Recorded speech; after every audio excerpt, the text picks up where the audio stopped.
Celebrity, true or false? You can't handle the truth. There you go. Very good. First up, Glen Powell, true or false? Denzel Washington convinced you to move to L.A. when you were 17. Is that a true story? True story. All right, walk me through that. I did a movie that Denzel directed called The Great Debaters, and we had a great time together, really got along with him. We went down to debate camp, rehearsed with him, and then when I actually shot the movie, my entire role in that movie, I did it in one take. And he's like, that's how it's done. And then we just ended up grabbing dinner right before the premiere, and he's like, you should give this a shot. Like, he's like, I had such a wonderful existence. I love my family. I love Austin, Texas. I had seen so many of my buddies move out to LA and just, they come back with their tail between their legs. Yeah. They have no personality anymore. They hate themselves. Whatever dark thing happened in LA, they were like, I'm not doing that. So I was really hesitant to give it a shot, but Denzel was the one that said, like, hey, you're tough enough and you can do this. So you're saying you're 17 and was it your first movie and Denzel Washington is directing it? It wasn't my first movie, but it was definitely early on in my career. And yeah, Denzel was directing it. Pretty wild. What was that like? I mean, he's just the coolest. Denzel's exactly who you want him to be. He's just he's the best. But yeah, to get pushed out of the nest by Denzel is like, you kind of have to listen to that. Yeah, you have to. Yeah. That's not a bad guy to follow. Yeah. Next one, he was our guest in the second hour, so this kind of fits. Sylvester Stallone once gave you bodybuilding advice. Is that true? Yes. What was that? When I was shooting, oh yeah, look at that. Look at that. Yeah, we were shooting this movie, Expendables 3 in Bulgaria. And I was like, you're trying to be ripped, for Expendables. You don't want to be like the scrawny guy on set. Yeah. But I'm like, working out like crazy, and Sly's like, you're wasting your time. And I'm like, what do you mean? He's like, you're wasting your time, You have to. If you're going to talk, but he was literally told me, he goes, focus. He goes, stop doing all the abs and all this stuff. He's like, focus on the forearms and the traps. It's the only thing people will see on camera. The cinema muscles. Yeah, that's. Do you think we should follow that through? I mean, to fix my workout today. There you go, man. Just forearms and traps. Forearms and traps. Again, so you got like career geography advice from Denzel, and then bodybuilding advice from Sly Stallone. I'm hitting all the stops. Damn straight you are. Yeah. Okay. True or false? You originally auditioned for the role of Rooster, Goose's son, in Top Gun Maverick. That's true. That is true. Yeah. So what happened? So I auditioned for Rooster. Mm-hmm. Felt great about it, but got a call. I remember it was on July 3rd, 2007 or 2018. Yes. That I wasn't going to be Rooster, and I am a very patriotic guy. I was wearing literally an American flag tank top and aviators when I got that call, and immediately was in the fetal position. Worst July 4th ever. But I got to say, I got a call from Cruise a few days later, and he was like, hey, I still want you to do the movie. And I was kind of on the fence. And so he and Jerry Bruckheimer said, come sit down with me and let's like talk it out. So I sat down with Tom in Jerry's office, and we talked about what kind of career I wanted and why I kind of didn't want to do the movie now that I didn't get that role. And Tom was like, what kind of career do you want? I go, you, man, I'm trying to be you. It's like Tom Brady sitting down. Like, what sort of quarterback do you want to be? The GOAT. I want to be the greatest of all time. And he goes, do you know how I do that? And I go, yeah, you choose great roles. He goes, no, I choose great movies and I make the roles great.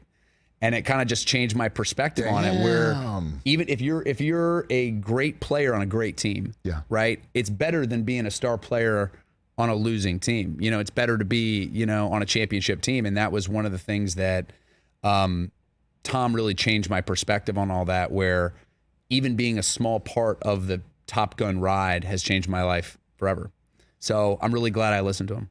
Well, part of my pitch would also be your name's Hangman. I mean, like, that's got to be, you got to get into that one, right? I mean, you got to, they had you at your call sign right there. What's so crazy? We pitched a lot of call signs. I know you're a Jets guy. But we were pitching a lot of different call signs. And one of the call signs that was on that list, trying to figure out, because originally it was Slayer. Slayer. Okay. And in the initial meeting with the Navy, they're like, here's the difference between a Navy call sign and an Air Force call sign. Navy call signs are fun. They're like, Toots and Cookie and blah, blah, blah. Navy call signs are like Laser, Spine Ripper, Slayer. And I was like, well, I can't be like a Air Force call sign in a Navy movie. Yes. So I was like, all right, we got to figure out this call sign thing. So we went through a bunch of them, but one of them was Sauce. Yeah. One of those call signs was Sauce. Yeah. That would be my call sign. That's your call sign, Sauce. Well, that is your call sign, right, Del Tufo? Because you're a big bolognese guy. Sauce. So how'd you just land on Hangman? Just Hangman. I met this aviator, this guy who, when you talk to a naval aviator, there's a story they tell you of how they got their call sign, and then there's the real story. This guy, they call him Hangman. He's like, I don't know why they call me Hangman. Well, I was like, okay, whatever. And he was giving me kind of BS answer. And then I found out from his buddies why they called him Hangman. They found out a story when he was at a middle school dance, and he was worried that he was going to get excited while dancing with a girl. Oh goodness! So he took his shoelace and he tied his thing around his leg, and it got stuck. He cinched himself in, and his buddy had to cut him out. So that's why they called him Hangman. All right, so they called him Noose, and I took that, Noose. And they called him Noose, and I was like, "That's too close to Goose." That's so right. we made it Hangman. Greatest story ever. Wow. Honestly, I don't know how there could be a better story than that. They're pretty good. Wow, fantastic! I got a couple more for you here, Glen Powell. Next one, you are now on Tom Cruise's special list and get a Christmas cake from him every Christmas, and it's delivered by private jet. Is that a true story or not? I don't know how it gets there. It always gets there. Okay.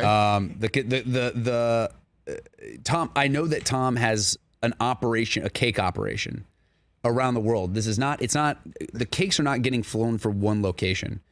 I know that he has. This is what I've been told. Yes. I don't know this for sure. It's not super confirmed. This is the legend. This is the legend of Tom Cruise's Christmas cake operation. operation. I asked this because I was like, how? It's like Santa. It's like asking Santa, like, how does he get around the world in one night? It doesn't make sense. So I asked the question, and apparently he finds the best bakeries in different big like London, New York, Chicago, L.A., wherever it is.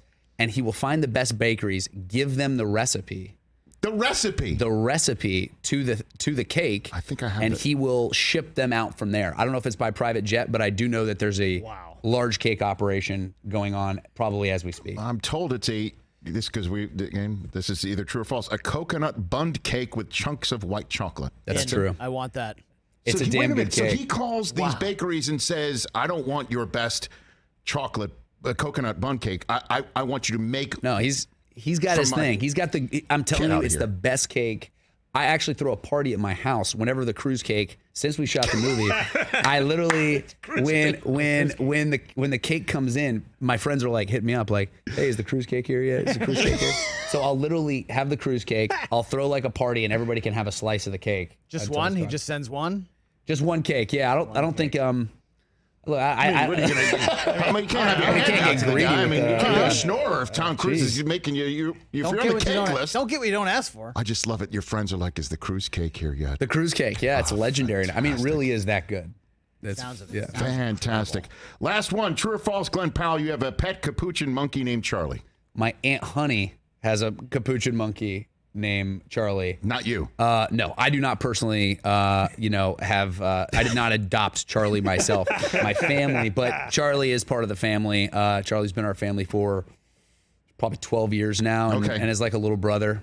Probably the closest relationship I have in my life. Actually. Okay, so I'm glad that we have these true or false segments to make sure. So there is a capuchin monkey named Charlie. Yes. He is part of your family. Yes. But he is not yours. He's not mine. No. Again, there's a ranch in Texas. We all go to the ranch in Texas. It's a very wild place, but Charlie has his own setup, his own bedroom, watches cartoons. He, wears a diaper, can climb in trees. He's a good hang, Charlie. So, in Charlie's your aunt's. Yeah. So he's your cousin. Yes. Charlie's my cousin. Yeah, no, that's a good family tree thing. Yeah, Charlie's my cousin. Okay. Good thing we Cousin checked that out. Yeah. We checked that out. Catch the Rich Eisen Show every single day on the Roku channel, 12 to 3 Eastern, for free.